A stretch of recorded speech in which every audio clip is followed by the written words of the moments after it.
Je ne m'attendais pas à être gardien. Réellement, c'est une opportunité qui s'est créée, qui s'est offerte à moi. J'ai su saisir ma chance. Aujourd'hui, sincèrement, c'est le plus beau métier que j'ai pu faire de tous les métiers que j'ai faits. La mission première, voilà, c'est être présent sur le site et être sur le qui-vive surtout.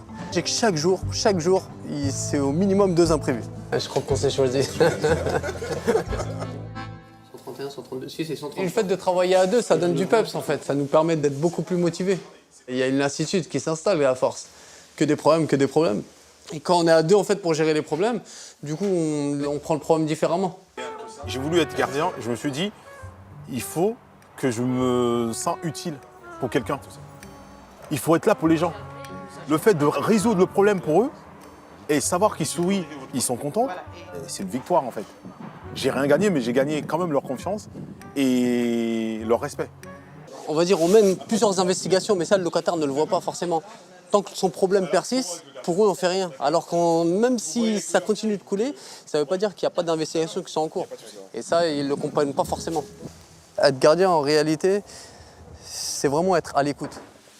Il faut essayer d'écouter pour comprendre et pas d'écouter simplement pour répondre. On est toujours du côté de l'entreprise parce qu'on est quand même mandaté par 3F pour intervenir. Et on s'adapte toujours à son interlocuteur. C'est-à-dire en faisant un petit geste pour le locataire, ça crée une cohésion entre locataire et gardien. Du coup, on a de meilleures relations et on a une manière de travailler plus saine. L'entreprise, sans nous, ne peut pas intervenir chez le locataire. Ils n'ont pas confiance. Donc souvent, le fait qu'il y ait le gardien, les gens se sentent beaucoup plus rassurés. Est-ce que vous pensez qu'une résidence, elle peut vivre sans gardien?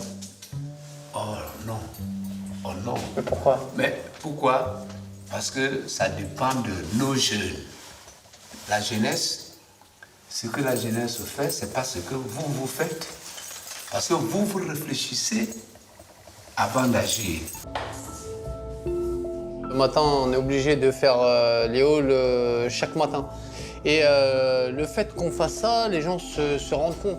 Mais ça les empêche quand même pas les incivilités. C'est-à-dire qu'ils peuvent cracher par terre, jeter un papier. Et comme je disais, nous, on pensait que c'était beaucoup de personnes. Mais non, en fait, c'est une très petite minorité. On va les trouver. Le premier. On va les trouver.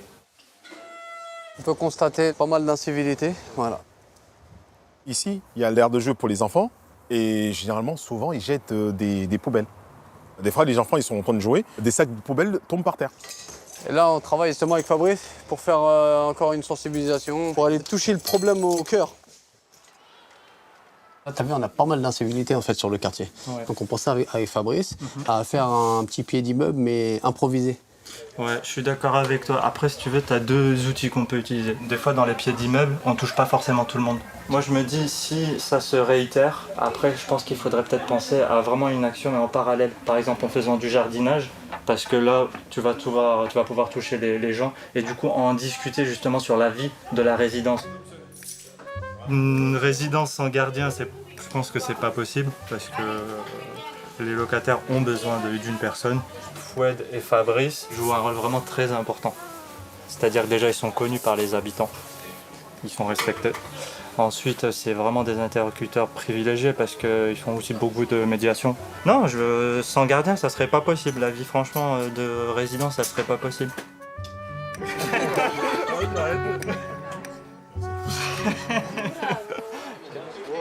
On a certaines personnes des fois Ils viennent parler avec nous. Voilà, leurs enfants ne leur rendent pas visite.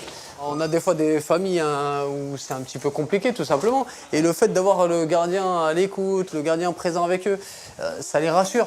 Avant, on avait, juste quand on par contre dit gardien, tout de suite on a l'image d'un vieux ou une vieille et tout et tout. Aujourd'hui, on a des gardiens jeunes qui sont au courant de tout ce qui se passe dans le quartier, qui sont proches, qui connaissent les gens, qui connaissent même les enfants des gens. C'est très important. On fait du social. Ça veut dire qu'il y a des choses qui n'est pas dans nos fiches de poste qu'on fait. Et c'est normal. Les locataires, pour moi, c'est plus des locataires, c'est ma famille en fait. C'est des personnes pour moi qui ont besoin de moi et moi aussi j'ai besoin d'eux. J'adore beaucoup. J'attends rien en retour. Un salaire? J'attends un salaire, oui, c'est clair. Mais j'attends rien en retour. J'attends déjà un sourire, que la personne se porte bien. Et déjà, c'est déjà beaucoup pour moi. Aujourd'hui, on a une relation avec les locataires parce qu'il y a le respect. Allez. Je kiffe ce métier parce que il faut savoir se faire respecter et respecter les autres aussi. Et aujourd'hui, on a su faire ça en fait. Il y a le respect réciproque envers le locataire et envers le gardien. Et ça, c'est important.